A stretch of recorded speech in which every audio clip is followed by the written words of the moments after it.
তো সিনেমার নাম হচ্ছে প্রাইমেট। তো জাস্ট কল্পনা করুন যে এরকম প্রাইমেট বা সেমি ইন্টেলিজেন্ট প্রাণীগুলো যদি পাগলা হয়ে যায় তো কি ভয়ঙ্কর পরিস্থিতি তৈরি হতে পারে।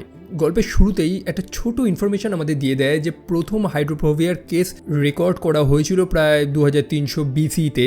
মোটামুটি হাইড্রোফোবিয়া কী জিনিসটা আপনারা আশা করি জানেন, যে জল দেখলেই ভয় লাগে বা জলাতঙ্ক যেটাকে আমরা বলি।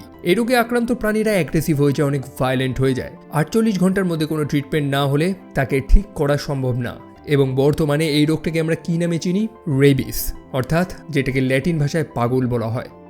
বরাবরই সার্ভাইভাল হরর জনরার সিনেমাগুলো আমার ভালোই লাগে, বিশেষ করে যেখানে শিম্পাঞ্জির মতন এরকম একটা সেমি ইন্টেলিজেন্ট প্রাণী যদি রেবিসে আক্রান্ত হয়, একই সাথে সে একটা ফ্যামিলিরও মেম্বার, তখন সেই পরিবারে যে ভয়ঙ্কর পরিস্থিতিটা আসে সেটাকেই বলা হয় পিওর সার্ভাইভাল। তো বন্ধুরা চলো শুরু করা যাক। হে গাইজ, আমি Arnab, welcome to my channel. আর এই ভিডিওতে আমি প্রাইমেট সিনেমাটাকে সম্পূর্ণ এক্সপ্লেইন করব। গল্পের শুরুতে আমরা ডগ নামেও একজন পশু চিকিৎসককে দেখতে পাই, যে একটা শিম্পাঞ্জির খাঁচায় প্রবেশ করে তাকে ওষুধ দেওয়ার জন্য। সেই শিম্পাঞ্জিটার নাম হচ্ছে বেন, যাকে দেখে মোটেও সুস্থ মনে হচ্ছিল না। এনিওয়েজ, এই ভিডিওতে আমি চিম্প্যাঞ্জি এবং শিম্পাঞ্জি এই দুটো ওয়ার্ড ইউজ করবো, তো আই বিলিভ আপনারা কেউ কনফিউজড হবেন না। তো ডগ তাকে ওষুধ দেওয়ার জন্য বারবার ডাকছে, তবে বেন আসছে না, বরং বেন লুকিয়ে পড়েছে। ডগ যখন বেনের কাছে যাওয়ার চেষ্টা করে তখনই আচমকা বেন তার উপর আক্রমণ করে দেয়, এবং সেই আক্রমণটা এতটা ভায়োলেন্ট ছিল যেটা সে কল্পনা করতে পারেনি। বেন লিটারালি তার মুখের চামড়াটা তুলে দেয়। তবে বেন সে তো এরকম প্রাণী ছিল না, বরং সে খুব ফ্রেন্ডলি ছিল। কি ঘটেছিল আসলে তার জন্য আমাদের 36 ঘন্টা আগে যেতে হবে। গল্পের মেন ক্যারেক্টার লুসি কলেজ শেষ করে বাড়ি ফিরছে প্রায় বহু বছর পর। সাথে রয়েছে তার বেস্ট ফ্রেন্ড কেট, তারা প্লেনে রয়েছে। আফটারঅল বহু বছর পর লুসি বাড়ি ফিরছে, তো বাড়িতে গিয়ে তাদের পার্টি শার্টি করারই প্ল্যান রয়েছে। সেই কারণেই সে কেটকে আমন্ত্রণ জানিয়েছে, এবং কেট তার আর এক বন্ধু অর্থাৎ হ্যানাকেও আমন্ত্রণ জানিয়েছে, যেটা সে লুসিকে বলেনি। সেই ফ্লাইটে তাদের সাথে আরও দুটো ছেলের সাক্ষাৎ হয়, ড্রিউ এবং ব্র্যাড। তারাও হাওয়াইতে যাচ্ছিল এবং তারা প্রত্যেকেই একে অপরকে জাস্ট চোখাচোখি লাইন মারতে থাকে। এনিওয়েজ, ফাইনালি তারা গন্তব্যস্থলে পৌঁছায় এবং সেখানে নিক নামক আর একটা ছেলে এসেছে সেই মেয়েগুলোকে পিক আপ করার জন্য। নিকও তাদের অনেক পুরনো একটা বন্ধু। তো গাড়িতে করে তারা ফাইনালি লুসির বাড়িতে গিয়ে পৌঁছায়। বেশ সুন্দর দেখতে একটা প্যালেসের মতন বাড়ি, এবং প্রথমেই সে তার পিতার সাথে সাক্ষাৎ করে, অর্থাৎ অ্যাডাম, যে লুসিকে দেখে খুবই খুশি। অ্যাডাম কথা বলতে পারে না, কানে শুনতে পারে না, তবে সে একজন বিখ্যাত নোভেলিস্ট। সিনেমায় একটা দুর্দান্ত ডিটেলস দেখিয়েছে যে অ্যাডামকে যখন দেখিয়েছে তখন কোনো ব্যাকগ্রাউন্ডের মিউজিক ইউজ করা হয়নি, জাস্ট এম্বিয়েন্ট সাউন্ডগুলো ইউজ করা হয়েছে যেমনটা হওয়া উচিত, যেমন পাখির শব্দ, জলের শব্দ, দ্যাটস ইট। কোনো সিনেম্যাটিক ফিল আসছিল না, বরং একটা নিস্তব্ধতা ফিল আসছিল, যাতে মনে হয় যে সেই মানুষটা আসলেই কিছু শুনতে পায় না, সেই মানুষটার চারপাশে সবকিছুই ব্ল্যাঙ্ক। এনিওয়েজ, লুসি তার বন্ধুদের সাথে তার পিতাকে ইন্ট্রোডিউস করিয়ে দেয়। তারপর লুসি তার ছোট বোন এরিনের সাথে সাক্ষাৎ করে। এরিন একটু স্যাড যে এতদিন লুসি তার সাথে সাক্ষাৎ করতে আসেনি। যেমনটা বললাম, আফটারঅল বহু বছর বাদে সে বাড়ি ফিরছে। তবে লুসিকে দেখে শুধু এরিন না, বরং তাদের সেই বাড়ির প্রিয় পোষ্য বেন, সেও খুবই হ্যাপি। লুসি ইভেন বেনের জন্য একটা টেডিও এনেছে। বেন কিন্তু খুবই ইন্টেলিজেন্ট, সে সব কিছু বোঝে। ইভেন তার কাছে থাকা একটা সাউন্ড প্যাডের মাধ্যমেই সে প্রত্যেকের সাথে কমিউনিকেট করে। লুসির মা ছিল একজন লিঙ্গুইস্টিক্স, যে অনেক বছর আগে মারা গিয়েছে। সেই অ্যাকচুয়ালি বেনকে এই বাড়িতে এনেছিল। তো এখন এইটাও মেক সেন্স করে, এই উত্তরগুলো পেয়ে যায় যে লুসির পিতা কেন একজন ডিফ এবং মিউট পারসন, যেহেতু তার মা ভাষা নিয়ে স্টাডি করতো এবং তার পিতা সাইন ল্যাঙ্গুয়েজে কথা বলে। তো সম্ভবত এই থ্রুতেই তাদের মধ্যে কোনো পরিচয় হয়। অন্যদিকে বেন, যে একটা শিম্পাঞ্জি, সে অবভিয়াসলি সাইন ল্যাঙ্গুয়েজের মাধ্যমেই কথা বলে, তাকেও লুসির মাই এনেছিল। সেদিন রাতের বেলা হ্যানা এবং নিক চুপচাপ সাক্ষাৎ করে, তারা একে অপরকে পছন্দ করে ফেলেছে। সেখানেই নিকের মুখ থেকে আমরা লুসির মায়ের গল্পটা জানতে পারি, যে একজন লিঙ্গুইস্টিক্স প্রফেসর ছিল এবং সে চেয়েছিল মানুষ এবং চিম্প্যাঞ্জিদের মধ্যে কমিউনিকেশন হোক। অ্যান্ড বাই দ্য ওয়ে, আমাদের কি কোনোদিনই শিক্ষা হবে না? প্ল্যানেট অফ দ্য এপস সিনেমাটা তো দেখেছিলেন, সেখানে সেই শিম্পাঞ্জিগুলোর উপরে এক্সপেরিমেন্ট করতে গিয়ে লাস্টে তারা মানুষদের থেকে বেশি স্মার্ট হয়ে গেছিল এবং গোটা বিশ্ব জয় করে নিয়েছিল। সেই সিনেমার সবকটা পার্ট আমার চ্যানেলে রয়েছে, দেখতে ভুলবেন না। তো সেই হ্যানা, সে তো সেই বাড়িটার চারদিকে ঘুরে ঘুরে দেখছে। যেমনটা বললাম, একটা বড় প্যালেসের মতন। লুসির পরিবার প্রচুর পয়সাওয়ালা। তো হ্যানা সেই বাড়ির সুইমিং পুলটার ধারেই ছিল। তবে আচমকা সে তার পাশে বেনকে লক্ষ্য করতে পারে। বেন একভাবে সেই জলের দিকে তাকিয়েছিল এবং তার মুখ থেকে লালা পড়ছিল। তাকে দেখে কিন্তু অসুস্থ মনে হচ্ছিল। বেন হ্যানার দিকে তার হাতটা বাড়িয়ে দেয়, অন্যদিকে হ্যানাও তার হাতটা ধরে। হ্যানা তো ভেবেছে যে বেন হয়তো বাড়ির পোষ্য, একটু আগেই তো সে ফ্রেন্ডলি আচরণ করছিল, কি বা হবে। তবে আচমকা বেন তার হাতটা জোরে চেপে ধরে। হ্যানার হাতে ব্যথাও লাগছে, সে চেঁচামেচিও করছে। তবে সৌভাগ্যবশত অ্যাডাম সেখানে ছিল, অর্থাৎ লুসির পিতা, যে একটা বাঁশি বাজিয়ে বেনকে শান্ত করিয়ে দেয়। সে জানায় যে বেন অচেনা মানুষদের সামনে একটু অদ্ভুত আচরণ করে। যাই হোক, সে বেনকে নিয়ে চলে যায় সে বেনের খাঁচাতে, যেখানে বেনকে রাখা হয়, এবং সেখানে সে একটা মৃত মঙ্গুসকে দেখতে পায়, যেটা সম্ভবত বেনকে কামড় দিয়েছে।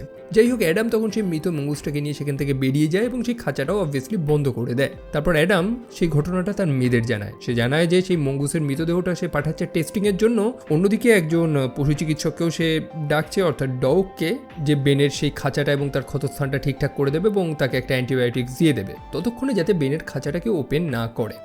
যাই হোক, তারপর সেই ছেলেমেয়েগুলো সেটাই করে যেটার জন্য তারা অপেক্ষায় ছিল। পার্টিসাটি করছে তারা। একই সাথে তাদের সেই বাড়িটারও একটা ওয়াইড টপ ভিউ দেখিয়ে দেয়, যেটার মাধ্যমে আমরা বুঝতে পারি যে তাদের এই জায়গাটা কতটা আইসোলেট, মানে আশেপাশে কোনো বাড়ি ঘর মানুষজন নেই। যদি তারা বিপদেও পড়ে তো সাথে সাথে তারা কাউকে পাবেও না। তো সেই ছেলেমেয়েগুলো আনন্দ ফুর্তি করছে, তবে তারা দলে বলে কম হয়ে গেছে, আরও লোকজন প্রয়োজন। সেই কারণে সেই ফ্লাইটে সাক্ষাৎ হওয়া দুটো ছেলেকেও তারা ইনভাইট করতে চায়। তারা ইনস্টাগ্রাম খুঁজে খুঁজে একটা ছেলের আইডিটা ঠিক জোগাড় করেও নিয়েছে, তো তাদেরকে ইনভাইট করেছে এই বাড়িতে। তো তারা প্রত্যেকেই তো টায়ার্ড, রাতের বেলা শুয়েছে। অন্যদিকে সেই পশু চিকিৎসক অর্থাৎ ডগ, সে এসেছে বেনকে দেখার জন্য। আর এই স্থানে কি ঘটবে সেটা তো গল্পের শুরুতেই আমরা দেখি, যে সেই ডগের উপরে বেন আক্রমণ করে এবং ডগের মুখের উপর থেকে চামড়াটা সে তুলে দেয়। শুধু তাই না, বেনের খাঁচাটাও ওপেন হয়ে যায়, যার ফলে বেন সেখান থেকে বাইরে বেরিয়ে যায়। আর এইবারই ঘটে আসল কাণ্ডগুলো। কেট রাতের বেলা সেখানে ঘোরাঘুরি করছিল, ফোনটা ঘাঁটছিল। সে আচমকা সেই টেডিটাকে দেখতে পায়, যেটা লুসি সেই বেনকে গিফট করেছিল, এবং পরেরই মুহূর্তে সে পাশে বেনকে দেখতে পায়, যার আচরণটা বড় অদ্ভুত লাগছিল। তার মুখ থেকে লালাশালা পড়ছে, যেন সে একটু উগ্র মনে হচ্ছে তাকে দেখে, যেটা দেখে কেট ভয় পেয়ে যায়। কেট তৎক্ষণাৎ লুসিকে ডাকে এবং লুসি চলে আসে, যে সেই টেডিটা খুঁজে পায় যেটার মধ্যে রক্ত লেগে রয়েছে। তবে বেন তো সেখানে ছিল না। বেন কোথায়? তারপরেরই মুহূর্তে হ্যানা এবং নিকের চেঁচামেচি তারা শুনতে পায়, এবং তারা দেখতে পায় যে সেই সুইমিং পুলের সামনে তারা রয়েছে, যেখানে বেন তাদের উপরে আক্রমণ করার চেষ্টা করছে। বেনের আচরণটা বড় অদ্ভুত, সে আরো অ্যাগ্রেসিভ হয়ে যাচ্ছে এবং লুসি বুঝে উঠতে পারছে না যে অ্যাকচুয়ালি কি ঘটেছে। বেন হাত দিয়ে তার ক্ষতস্থানটা বোঝানোর চেষ্টা করছে, অর্থাৎ যে স্থানে সেই মঙ্গুসটা তাকে কামড় মেরেছিল। তবে তারপরেই তার আচরণটা যেন চেঞ্জ হয়ে যাচ্ছে, যেন সেই শিম্পাঞ্জিটার মাথাটা খারাপ হয়ে গেছে। হ্যানা তো তৎক্ষণাৎ বলছে যে এই শিম্পাঞ্জিটাকে এখনই মেরে ফেলা উচিত বা তাকে শ্যুট করে দেওয়া উচিত। তবে অবশ্যই এই কথাগুলো লুসির খারাপ লাগছে, কারণ তারা বেনকে খুব ভালোবাসে। তবে এখন যে সিচুয়েশন, এই মুহূর্তে বেনকে শান্ত করা তো প্রয়োজন, তবে কিভাবে তারা করবে? পাশেই ছিল তাদের একটা দড়ি, যেটা দিয়ে তারা বেনকে বাঁধবে বলে প্ল্যান করে, কারণ তাকে তো খাঁচায় নিয়ে যাওয়া এই মুহূর্তে সম্ভব না। তবে তাকে বাঁধার পরেই শুরু হয়ে যায় আর এক সমস্যা, বেন আরও অ্যাগ্রেসিভ হয়ে যায়, সে আরও রেগে যায়। তারা ডিসাইড করে ডগ ল্যাম্বার্টকে ফোন করবে, অর্থাৎ সেই পশু চিকিৎসক। তবে অদ্ভুত ব্যাপার হচ্ছে, সেই ডগের ফোনের রিংটা তারা শুনতে পাচ্ছে, কিন্তু সেটাকে কেউ রিসিভ করছে না। ডগ কোনো রেসপন্স করছে না। কারণটা আমরা জানি যে বেন অলরেডি তার খাঁচায় ডগকে হত্যা করে ফেলেছে। অন্যদিকে বেন, যাকে একটা দড়ি দিয়ে বাঁধা হয়েছিল, সেই দড়িটা সে কামড়ে ছিঁড়ে ফেলে দেয় এবং সাথে সাথে সে এরিনকে অর্থাৎ লুসির বোনকে দিয়ে দেয় একটা কামড়। যাই হোক, তারা কোনো মতে বেনকে সেখান থেকে সরায় এবং এরিনকে নিয়ে সরাসরি পার্শ্ববর্তী সেই সুইমিং পুলে জাম্প করে, কারণ বেন সুইম করতে পারে না। একই সাথে সে জল দেখে ভয় পাচ্ছে। তারা প্রথমে ভাবছিল যে কি হয়েছে বেনের, বেন এরকম আচরণ কেন করছে। তবে তার মুখ চোখের অবস্থা দেখে, তার আচরণ দেখে তারা রিয়েলাইজ করে যে বেনের রেবিস হয়েছে। একই সাথে সে এরিনকেও তো কামড় দিয়ে দিয়েছে এবং তার তৎক্ষণাৎ চিকিৎসা না হলেই হবে সমস্যা। কি করবে এখন তারা? বেন তো তাদের পাশেই বসে রয়েছে। বেনকে দেখে সেই ব্লাড থার্স্টি মনস্টারগুলোর মতন মনে হচ্ছে, যতক্ষণ না যেন সে এই মানুষগুলোকে হত্যা না করতে পারছে সে শান্ত হবে না। ইভেন বেন, সে তো জলেও নামতে পারছে না, জল থেকে ভয় লাগছে। সেই কারণে সেই মানুষগুলোকে মারার জন্য ঘুরে ঘুরে সুইমিং পুলের এজে চলে আসে। আর তখনই নিক প্ল্যান করে যে বেনকে ধাক্কা দিয়ে সেই সুইমিং পুল থেকে ফেলে দেবে। যেহেতু তাদের সেই সুইমিং পুলটা একদম পাহাড়ের একটা এজে রয়েছে, তাই সেখান থেকে যদি তারা বেনকে নিচে ফেলে দেয় তো অবশ্যই বেন মারা যাবে। নিক এই প্ল্যানটাই করে এবং তার প্ল্যানটা ব্যর্থ হয়। নিক যখন তাকে ধাক্কা দিয়ে ফেলার চেষ্টা করে, তখন বেন পাল্টা তাকে ধরে নিচে ফেলে দেয়। অবভিয়াসলি বেন একটা শিম্পাঞ্জি, যার গ্রিপগুলো মানুষদের থেকে বেটারই হবে। তো বেনের তো কিছু হয় না, বরং নিক সেই অনেক উঁচু থেকে নিচে পড়ে মারা যায়। বেন আবারও তার আগের জায়গায় গিয়ে চুপচাপ বসে রয়েছে, সেই মানুষগুলোকে পাহারা দিচ্ছে যে কখন তারা সুইমিং পুল থেকে বেরোবে। অন্যদিকে প্রত্যেকেই সেই পুলের মধ্যে তো ভাসছে, তবে কতক্ষণ? তাদের এনার্জিও তো শেষ হয়ে যাচ্ছে। লুসি সেখানে একটা পুল ফ্লোট লক্ষ্য করতে পারে যেটা সাপোর্ট নিয়েই তারা ভেসে থাকবে, তবে সেটা তো বাইরে রয়েছে। বেনের পাশ থেকে গিয়ে সেই জিনিসটাকে আনাটা সত্যি খুবই কঠিন। অন্যদিকে হ্যানা লক্ষ্য করতে পারে যে তার ফোনটাও পাশে একটা জায়গায় পড়ে রয়েছে, তো লুসি তো সেই সুযোগেই ফোনটা নিয়ে চুপচাপ সেই পুলে আবার জাম্প মারে। ধস্তাধস্তির দরুন হ্যানার সেই ফোনের স্ক্রিনটা ফেটে গিয়েছে, যার ফলে টাচগুলো ঠিক মতন কাজ করছে না, কিপ্যাডও ঠিক মতন কাজ করছে না।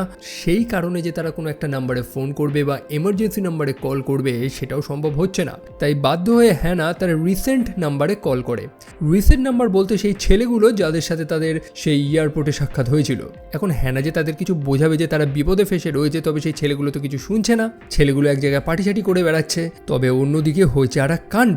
বেন তো সেই মেয়েগুলোর উপরে আক্রমণ করার জন্য একদম পাগলা হয়ে যাচ্ছে। সে অবভিয়াসলি জলে তো জাম্প করতে পারবে না, তবে সেই পুলের উপরে যে লাইটগুলো ঝোলানো রয়েছে সেগুলো বেয়ে বেয়েই সে চলে যায় এবং হ্যানার উপরে আক্রমণ করে। সে হ্যানার চুল টেনে ছিঁড়ে দেয় এবং হ্যানার হাতে যে ফোনটা ছিল সেটা আবারও সেই পুলের মধ্যে পড়ে যায়, যার ফলে সেই ফোনটা তৎক্ষণাৎ ডেড হয়ে যায়। অন্যদিকে অ্যাডাম অর্থাৎ লুসির পিতা, সে একটা ইভেন্টে গিয়েছে, তার নতুন লেখা বইটা পাবলিশ হয়েছে, সেখানে সবাইকে সে অটোগ্রাফ দিচ্ছে।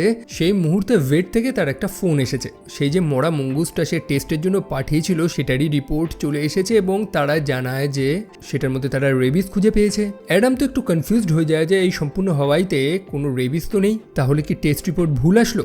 যাই হোক, তার মধ্যেও কিন্তু ডাউট শুরু হয়েছে এবার, এবং সে তৎক্ষণাৎ তার মেয়েকে ফোন করে। তবে তার মেয়ে এবং তার বন্ধুরা প্রত্যেকে তো সেই সুইমিং পুলে আটকা রয়েছে, ফোনটা রিসিভ করার মতন কেউ নেই। অন্যদিকে সময় তো কেটে যাচ্ছে। এরিনকে তো বেন কামড় মেরেছিল, তার তৎক্ষণাৎ চিকিৎসা প্রয়োজন, সাহায্য না আসলে সমস্যা হয়ে যাবে। লুসি জানায় যে তাকে এবার কিছু একটা করতে হবে। নিকের ফোনটা তাদের পার্শ্ববর্তী লিভিং রুমেই চার্জ হচ্ছিল, সেখানেই তাকে যেতে হবে। তবে এবার লুসি একা না, তার বন্ধু কেটও তার সাথে রয়েছে। সৌভাগ্যবশত বেন সেই মুহূর্তে সেখানে ছিল না, সে বাইরে কোথাও চলে গেছে, বা অনেকে হয়তো মনে করছে যে বেন হয়তো মারা গিয়েছে। যাই হোক, লুসি এবং কেট পা টিপে টিপে সেই লিভিং রুমে গিয়ে পৌঁছায়। নিকের সেই ফোনটাও সে খুঁজে পায়, তবে ভুলবশত লুসির পায়ে চাপ পড়ে সে টিভির রিমোটটা অন হয়ে যায় এবং সেই টিভির আওয়াজ শুনে বেন সেখানে চলে আসে। লুসি এবং কেট তখনই সে ক্লোজেটের মধ্যে লুকিয়ে পড়ে এবং তারা দেখছে যে বেন কি করে। সত্যি বেন অনেক ভায়োলেন্ট হয়ে গেছে। প্রথমেই সে টিভিটা ভেঙে দেয়, কারণ সেখান থেকে আওয়াজ হচ্ছিল, এবং বেনের ওই দৃশ্য দেখে তারা রীতিমতো কেঁপে ওঠে। তারা ক্লোজেটের মধ্যে তো ছিল এবং সেখানে একটা আওয়াজ হয় যেটা বেন শুনতে পারে। ইভেন বেন সে ক্লোজেটটা ভেঙে তার মধ্যে উকি মেরে দেখারও চেষ্টা করে, তবে সৌভাগ্যবশত সে কিছু দেখতে পায় না। কিছু সময় পরে মেয়ে দুটো সেই ক্লোজেট থেকে বাইরে বেরোয়, ভেবেছে হয়তো বেন সেখান থেকে চলে গিয়েছে, তবে বেন সেখানেই লুকিয়েছিল। যেমনটা বললাম, সেটা একটা সেমি ইন্টেলিজেন্ট প্রাণী, সে জানে সে কি করছে। প্রথমেই সে লুসির উপরে আক্রমণ করে, যদিও কেট তাকে হেল্প করে। তারা দুজন মিলে সেই দরজাটা বন্ধ করে সেখান থেকে পালানোর চেষ্টা করে, তবে বেন সেই কাচের দরজা ফেটে বাইরে বেরিয়ে আসে। লুসি তো সেখান থেকে পালায়, তবে আনফর্চুনেটলি কেট সেখানে পড়ে যায়। সে বেনের হাতে ধরা পড়ে যায় এবং বেন একটা পাথর দিয়ে কেটের মুখটা একদম থেতলে তাকে হত্যা করে ফেলে। তারপর বেন দৌড়ায় লুসিকে ধরবে বলে, সেই মুহূর্তে হ্যানা চলে আসে লুসিকে সাহায্য করার জন্য। সেখানে যে দড়িটা পড়েছিল যেটা দিয়ে বেনকে বেঁধে রাখা হয়েছিল সেটাই বেনের গলায় ফাঁসিয়ে তারা বেনকে টেনে সেই সুইমিং পুলে ফেলার চেষ্টা করে। অবশ্যই বেন সাঁতার জানে না, তাকে আটকানোর এই একটাই উপায় আছে, তবে দুর্ভাগ্যবশত তার আগে বেন সেই দড়িটা সেই মেয়েগুলোর হাত থেকে টেনে নিজেকে বাঁচিয়ে নেয়। লজিক্যালি চিন্তা করলে বেন কিন্তু ফিজিক্যালি তাদের থেকে স্ট্রং, তার গায়ের জোর অনেক বেশি। এরা লড়েও বা গায়ের জোরেও বেনের সাথে পারবে না। অন্যদিকে অ্যাডাম সেই ইভেন্টে রয়েছে, আজকে একটা স্পেশাল দিন তার জন্য, তবে তার মন তো বসে রয়েছে তার বাড়িতে। বারবার করে সে লুসিকে ফোন করছে, তার মেয়েকে মেসেজ করছে, কোনো রিপ্লাই আসছে না। সে চিন্তিত, সেই কারণেই সে বেরিয়ে যায় বাড়ির উদ্দেশ্যে। অন্যদিকে সেই ছেলে দুটো যাদেরকে হ্যানা ফোন করেছিল, যদিও বহু আগেই তো সেই ছেলেগুলোকে তারা এই লোকেশনটা পাঠিয়ে দিয়েছিল এবং তারা নেশা টেশা করে এখানে চলে এসেছে, অর্থাৎ ড্রিউ এবং ব্র্যাড। তারা ভেবেছে এখানে এসে একটু পার্টিসাটি করবে, তবে সম্পূর্ণ বাড়িটা খালি। সম্পূর্ণ বাড়ির আগা পাঁচতলা উপর নিচে তারা ভালো মতন খোঁজাখুঁজি করছে। অন্যদিকে তাদের তো কোনো ধারণাই নেই যে স্বয়ং মৃত্যু সেই বাড়ির চারদিকে ঘুরে বেড়াচ্ছে। ড্রিউ নামক সেই ছেলেটা একটা রুমের মধ্যে ছিল, যে দেখতে পায় যে লুসির সাথে একটা শিম্পাঞ্জি রয়েছে। সে ভাবছে যে শিম্পাঞ্জি কেউ বাড়িতে পোষে নাকি, আর সেই মুহূর্তেই বেন সেখানে চলে আসে। স্বাভাবিকভাবেই ড্রিউয়ের মনে তো একটু ভয় হয়, বিশেষ করে বেনের আচরণটাও একটু অ্যাগ্রেসিভ ছিল। তবে সেখানে যেটা হওয়ার সেটাই হয়। ড্রিউ অনেক কিছু বলে বেনকে বশ করার চেষ্টা করে, তাকে বোঝানোর চেষ্টা করে, তবে বেন সে তো পুরো পাগলা হয়ে গেছে। সে ড্রিউয়ের মুখটা ধরে তার জটা পুরো ছিঁড়ে আলাদা করে দেয় এবং সেটা নিয়ে খেলা করতে থাকে। অন্যদিকে ব্র্যাড ঘুরতে ঘুরতে সেই সুইমিং পুলের সামনে এসে পৌঁছায় এবং সেখানে সে মেয়েগুলোকে দেখে ভাবছে যে তারা হয়তো নেশা করেই সেখানে পড়ে আছে। তবে সেই মেয়েগুলো তাকে চুপ করতে বলে। ব্র্যাড তো বুঝে উঠতে পারছে না যে অ্যাকচুয়ালি কি ঘটেছে। তবে ততক্ষণে বেন সেখানে চলে আসে যে ব্র্যাডের দিকে সেই ড্রুয়ের ভাঙা জটাকে ছুঁড়ে মারে। ব্র্যাড তো বুঝে যায় যে ভাই কেস ঘটেছে এখানে। বেন সাথে সাথে তখন ব্র্যাডের উপরেই আক্রমণ করে। যাই হোক, যেটা হওয়ার সেটাই হয়েছে। সেই বেন বড় ব্রুটালি ব্র্যাডকে হত্যা করেছে। অন্যদিকে হ্যানা সেখানে সুযোগ বুঝে সেখান থেকে পালানোর চেষ্টা করে। বেন তো ব্যস্ত ছিল, সেই সুযোগে হ্যানা সেই বাড়ি থেকে বেরিয়ে সরাসরি চলে যায় গাড়িতে। একদম গাড়ি নিয়ে পালাবে এই প্ল্যানটাই সে করেছে। তবে আনফর্চুনেটলি সে ভুল গাড়িতে উঠে পড়েছে। আসলে তার হাতে যে গাড়ির চাবিটা রয়েছে সেটা পাশে ছিল। তবে সেই গাড়ি থেকে বেরিয়ে অন্য গাড়িতে ওঠাটা বড় মুশকিল, কারণ বেন পাশে ঘুরে বেড়াচ্ছে। হ্যানা তৎক্ষণাৎ তার নিজের ফোনটা নিয়ে এমার্জেন্সি নাম্বারে ফোন করে এবং পুলিশকে বোঝানোর চেষ্টা করে যে এখানে কি সমস্যা হয়েছে। একটা শিম্পাঞ্জি তাদের পিছনে পড়ে রয়েছে। তবে পুলিশকে বোঝাতেই সময় কেটে গেছে। অন্যদিকে বেন যে বাইরে ছিল তার কাছে সেই গাড়ির চাবিটা রয়েছে যে গাড়িটার মধ্যেই হ্যানা লুকিয়ে বসেছিল, এবং সেই রিমোটটা কিভাবে কাজ করে, কিভাবে আনলক করতে হয় সব কিছু বেন জানে। আর সেটাই হ্যানার কাল হয়ে দাঁড়ায়। সেই গাড়ির মধ্যেই বেন হ্যানাকে হত্যা করে। এবার চলে আসে ফাইনাল মোমেন্ট। লুসি বুঝতে পারে যে এবার আর বসে থাকলে চলবে না। আর কতক্ষণই বা তারা এরকমভাবে সুইমিং পুলের মধ্যে ভেসে বেড়াবে, তাকে তো বেরোতেই হবে। লুসি বাইরে তো বেরোয়, তবে চারিদিকে কাঁচের টুকরো পড়ে রয়েছে, যার মধ্যে একটা কাঁচ লুসির পায়ে ঢুকে গেছে। যাই হোক, সে কোনো আওয়াজ তো করতে পারবে না, চুপচাপ কাঁচের টুকরোটা সে বার করে। অন্যদিকে অ্যাডাম সেও ফিরে এসেছে। যেমনটা বললাম, অ্যাডামের পার্সপেক্টিভে যখন সবকিছু দেখাচ্ছে তখন সবকিছু নিস্তব্ধ করে দিয়েছে। সবকিছু ব্লাঙ্ক, একটা ভয়েড ফিল হচ্ছে। এই বাড়িতে যে এত বড় বড় একটা কাণ্ড ঘটছে সেটার যেন চিহ্নই পাওয়া যাচ্ছে না। অ্যাডাম ঘরে প্রবেশ করেছে, চারপাশটা অগোছালো। সে ভেবেছে তার মেয়ে এবং তার বন্ধুরা হয়তো এরকম করেছে, তবে কোনো ধারণাই নেই যে তার কি হয়েছে। লুসি তার পিতাকে দেখতে পায়, তাকে ডাকারও চেষ্টা করে, তবে অ্যাডাম শুনতে পায় না।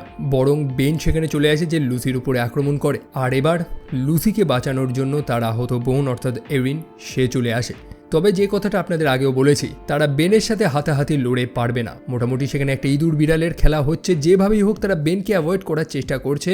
তবে সেই মুহূর্তেই অ্যাডাম সেখানে চলে আসে, সেই বাঁশিটা বাজাতে থাকে, যেটাতে বেন চুপ হয়ে যায়। যদিও সে শান্ত তো হয় না, মানে এই বেন তো আর আগের বেন না, সে আর নিজের কন্ট্রোলেই নেই। সে অ্যাডামের উপর আক্রমণ করে, সেখানে অ্যাডামের সাথে তার হাতাহাতি হয়। মোটামুটি 3 ভার্সেস 1 ফাইট হচ্ছে সেখানে। তবে অ্যাডাম সুযোগ বুঝে একটা ফাটা ওয়াইনের বোতল বেনের বুকের মধ্যে ঢুকিয়ে দেয়, যেটাতে বেন সেন্সলেস হয়ে পড়ে। তা সত্ত্বেও কিন্তু সে মরে না। সে ফাইনাল আরেকবার উঠে তাদের উপর আক্রমণ করার চেষ্টা করে, তবে এবার বেন আর সফল হয় না। সে লুসির উপরে আক্রমণ করার চেষ্টা করে, তবে অ্যাডাম লুসিকে বাঁচিয়ে দেয়। অন্যদিকে বেন তাদের সেই ব্যালকনি থেকে সরাসরি একটা ধারালো কাঠের উপরে পড়ে। অ্যাকচুয়ালি এক আসবাবপত্র সেখানে ছিল যেটা ভেঙে গিয়েছে, এবং সেই কাঠের ধারালো টুকরোটা খাড়া হয়েছিল, যেটার উপরেই বেন পড়ে এবং ফাইনালি সে মারা যায়। মোটমাট এক রাতের একটা লম্বা আতঙ্কের শেষ হয় এখানে। অবশেষে পুলিশ আসে একদম লাস্টে। এরিনকে তারা নিয়ে যায়, যার ইমিডিয়েট ট্রিটমেন্টের প্রয়োজন। অন্যদিকে বেনের সেই সাউন্ড প্যাডটার আওয়াজটা শুনে লুসি আবারও কেঁপে ওঠে। আসলে পুলিশেরা বেনের সেই সাউন্ড প্যাডটা পেয়েছে, যেটা সম্ভবত খারাপ হয়ে গেছে, এবং সেখান থেকে একটাই আওয়াজ হচ্ছে, সেটা হচ্ছে লুসি ব্যাড। এবং এই সিনটা দেখানোর একটাই মানে যে বেন আবার রিটার্ন করবে বা এরকম কিছুই না, বরং বেন যে আতঙ্কটা ফেলে দিয়ে গেছে সেটা ট্রমার আকারে লুসির মধ্যে সারা জীবন গেঁথে থাকবে, এবং এই সাউন্ডটা, এই সাউন্ড প্যাডের আওয়াজটা সে কোনোদিনই ভুলবে না। তো সিনেমা এইটুকুনিই ছিল, এবং আমার কেমন লেগেছে, আমি একটা সেন্টেন্সেই বলবো যে আমি সার্ভাইভাল সিনেমা হিসাবে যেমন জিনিসটা এক্সপেক্ট করি এটাই হচ্ছে সেই ধরনের সিনেমা। গল্পে কোনো ননসেন্স নেই, একদম স্ট্রেট টু দ্য পয়েন্ট। যে বাড়িরই একটা পোষ্য, একটা প্রাইমেট রেবিসে আক্রান্ত হয়ে গেলে যে কি ভয়ঙ্কর সিচুয়েশন তৈরি হতে পারে সেটাই আমরা দেখলাম। তবে আপনাদের আমার ভিডিওটা কেমন লেগেছে সেটা কিন্তু কমেন্ট সেকশনে জানাতে একদমই ভুলবেন না। আমিও জানতে ইচ্ছুক। ভালো লাগলে ভিডিওটা লাইক করতে পারেন, চাইলে চ্যানেলটা সাবস্ক্রাইব করতে পারেন, এবং আপনাদের সাথে দেখা হচ্ছে পরের আর একটা ভিডিওতে। টিল দেন ভালো থাকবেন, সাবধানে থাকবেন। Take care and by.